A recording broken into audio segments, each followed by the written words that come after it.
لوگوں نے تفرقہ پھیلانے کے لیے کوشش کی، اس سے بھی ایک قوم نکل گئی۔ تو یہ قوم آزمائشوں سے نکلتی آ رہی ہے، اور میں اللہ تعالیٰ سے دعا کرتا ہوں کہ یہ جو کیفیت ہے اس وقت، لاک ڈاؤن ایک لفظ ہے جس کے ہر جگہ پر، شہر کے اندر بھی، مختلف صوبوں کے اندر بھی مختلف معنی لیے جا رہے ہیں، اپنی ضرورت کے اعتبار سے لیے جا رہے ہیں، مگر معیشت کو تو اثر پڑا نا، آپ کی روزگار کو تو اثر پڑا۔ گھر بیٹھ کر آپ کو وہ چیز، پیسے تو نہیں مل سکتے جو آپ کو محنت مزدوری کے ساتھ آپ ہمیشہ کماتے رہے ہیں۔ تو لہٰذا اس کے اثرات کے اعتبار سے اس حکومت نے، عمران خان صاحب نے اس بات کا اہتمام کیا کہ یہ وہ کیفیت ہے کہ جس کے اندر ہمیں گاڑی بھی چلانی پڑے گی اور کبھی روکنا بھی پڑے گا، یعنی بریک اور ایکسیلریٹر پر پیر رکھنا پڑے گا حالات کے اعتبار سے۔ اور جب یہ محسوس ہو رہا تھا ان کی تقریر اور سٹیٹسٹکس کے اعتبار سے کہ 25 اپریل تک تقریباً 50,000 لوگ کورونا وائرس کے شکار ہوں گے، پتہ چلا کہ اپریل 14 اور 13 کو، یعنی آج کے دن اور کل کے دن اور پرسوں کے دن، جو خیال تھا کہ اتنے لوگ اس کے شکار ہو جائیں گے اس سے کم رہا۔ تو لہٰذا اس حکومت نے ایک صحیح فیصلہ کیا کہ وہ بندشوں کے اندر تھوڑی سی کمی لائی جائے، اور یہ اچھی بات ہے۔ مگر میں آپ سے ایک بات کا گزارش کرنا چاہتا ہوں، اور یہ کیونکہ ٹیلی ویژن کوریج پر جائے گا تو یہ میں سب سے گزارش کرنا چاہتا ہوں کہ یہ کورونا وائرس بھاگ نہیں گیا ہے، اگر ہے تو میرے بھائی سب سے اچھی احتیاط میں یہ کر سکتا ہوں کہ اپنے چہرے پر، جیسے آپ لوگ ماسک لگا کر بیٹھے ہیں، جب لوگوں سے قربت کا امکان ہو تو ماسک لگا لیں، اور جو سماجی فاصلوں کا ذکر ہوا ہے کہ 5 یا 6 فٹ کا، اس کا بھی اہتمام کرتے رہیں جہاں ممکن نہ ہو۔ میں کسی جگہ، ایک جگہ تعزیت کرنے گیا، چھوٹا سا کمرہ تھا، کئی لوگ تھے، قریب بیٹھ گئے، لوگوں نے مجھ پر اعتراض کیا کہ بھائی تم فاصلہ کیوں نہیں کیا؟ میں نے کہا جن کے گھروں میں جاؤں وہاں پر میں کہوں کہ نہیں فاصلے سے بیٹھو یا کمرے سے کچھ لوگ چلے جاؤ، یہ ہمارے معاشرے میں ممکن نہیں ہے، مگر اس معاشرے میں یہ تو ممکن ہے کہ ہم کوشش کرتے رہیں، تو کوشش کرنا فرض ہے۔ اچھا، اب پرائم منسٹر صاحب سے میں نے درخواست یہ کی ہے کہ پرسوں علماء کے ساتھ مل کر تراویح اور مساجد کے اعتبار سے کچھ اچھا فیصلہ کر لیا جائے۔ اس وجہ سے کر لیا جائے کہ مسلمان سارے سال کے اندر رمضان کا انتظار کرتا ہے، اپنی خیرات اور زکوٰۃ کے اندر مسجد اس کا ایک بنیادی حصہ ہے، اپنی آبادی کے اندر کار خیر کے حوالے سے مسجد ایک بنیادی حصہ ہے۔ تو ایسا نہ ہو کہ زکوٰۃ اور کار خیر کا سسٹم جو گلی گلی آباد رہا ہے،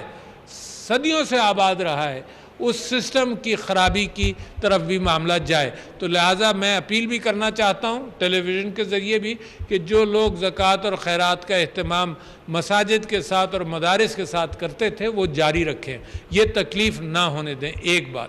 دوسری بات یہ کہ اگر فرض کیجئے پرسوں انشاءاللہ پرائم منسٹر صاحب اور علماء بیٹھ کر پکا فیصلہ کریں گے کہ کیا کیا جائے اور تراویح کی کچھ چھوٹ دینے کا امکان ہے، تو اگر چھوٹ ہے تو اس کے اندر بھی میرے بھائیوں خیال رکھو، میں نے آپ سے کہا کہ ماسک لگاؤ۔ دوسری بات میں یہ کہہ رہا ہوں کہ یہ جو وائرس ہے یہ ناک اور منہ کے ذریعے جاتا ہے، تو میرے ہاتھ کے اندر اگر یہاں سے کوئی چیز لگ گئی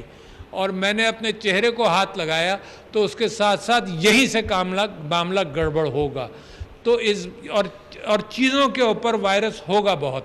تو لہٰذا کچھ ہوا میں چلے گا، ہوا میں چلنے کے اعتبار سے آپ نے ماسک پہن لیا، کچھ احتیاط ہو گئی کہ ہوا میں میری گفتگو سے جو جا رہا ہے، جو قطرے ہوا میں اڑتے ہیں وہ 5-6 فٹ تک جا سکتے ہیں، مگر چیزوں پر تو گر گئی میری گفتگو کے اعتبار سے اگر وائرس ہے، تو لہٰذا ہاتھ چہرے پر نہ لگے، اور ہاتھ کو بار بار، یعنی گھنٹے میں 1 مرتبہ یا کہیں سے باہر سے آئے گھر پر تو ہاتھ کو دھو لیں، سب سے سستی چیز ہے صابن سے دھو لیں، اور طہارت کے اعتبار سے، وضو کے اعتبار سے مسلمان تو ہمیشہ ہی ہاتھ دھوتا تھا، حضور اکرم صلی اللہ علیہ وسلم کی سنت تھی کہ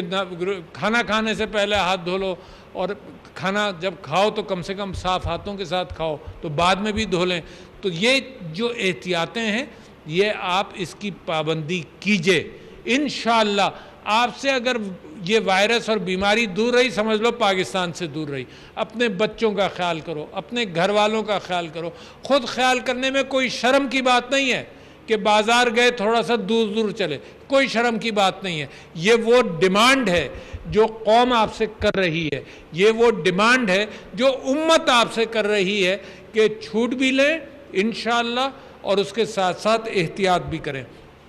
میں یہ سمجھتا ہوں کہ اگر جو قومیں تیار ہوتی ہیں وہ اندر سے تیار ہوتی ہیں، ان کو پولیس کی ضرورت نہیں ہوتی کہ حالات ٹھیک کیے جائیں، ان کا اپنا ڈسپلن ہے۔ جیسے قائد اعظم نے کہا کہ ایمان اس بات پر کہ ہمیں بھروسہ ہے، اللہ سے ہم دعا کرتے ہیں کہ اس بلا کو ہم سے ٹال دے، اور ہمیں اپنے اوپر بھروسہ ہے کہ ہم اس کا مقابلہ کریں گے۔ اتحاد ہو کہ ہم کیا کرنا چاہتے ہیں، اور پھر ڈسپلن ہو، ڈسپلن جس کی بات میں آپ سے کر رہا تھا کہ خود ہم احتیاط کر لیں تو یہ معاملہ ہم اس کا مقابلہ کر سکتے ہیں۔ یہ قوم ساری آزمائشوں سے گزر کر انشاءاللہ، یہ قوم وہ قوم ہے جو اپنا غلہ خود اگاتی ہے، اپنی پیٹ کا اہتمام خود کرتی ہے۔ یہ وہ قوم ہے جو محنت سے گریز نہیں کرے گی، اور یہ وہ قوم ہے جو آزمائشوں سے نکھر کر ایک بہت ہیرے کی طرح تراش دیا گیا ہے اس کو، اور اس کرونا وائرس سے جیسے ہی نکلیں گے تو انشاءاللہ پاکستان کی ترقی اور پاکستان کی خوشحالی کے حوالے سے یہ قوم جو کام کر سکتی ہے وہ دنیا کی قومیں نہیں کر سکتی۔ آپ نے سنا ہوگا کہ جرمنی تباہ ہو گیا اور جاپان تباہ ہو گیا، ان کے پاس ذخائر کوئی نہیں تھے، کوئی تیل زمین سے نہیں نکل رہا تھا، مگر لوگ محنتی تھے، لوگوں نے بھروسہ کیا اپنے اوپر، اور لوگوں نے محنت کر کے ان ممالک کو چند سالوں کے اندر اس تباہی سے نکال دیا۔ تو پاکستان کی قوم کو اللہ میاں نے تراش دیا ہے، اور انشاءاللہ میں اللہ سے بھی دعا کرتا ہوں اور پوری قوم سے یہ اپیل کرتا ہوں کہ اس وقت ایک ڈسپلن کے ساتھ اس بیماری سے مقابلہ کر کے اور اللہ تعالیٰ سے معافی کی درخواست کرتے ہوئے اس ڈسپلن کے ساتھ نکلیں۔ شیخ صاحب، آپ کا شکریہ، جس طرح سے آپ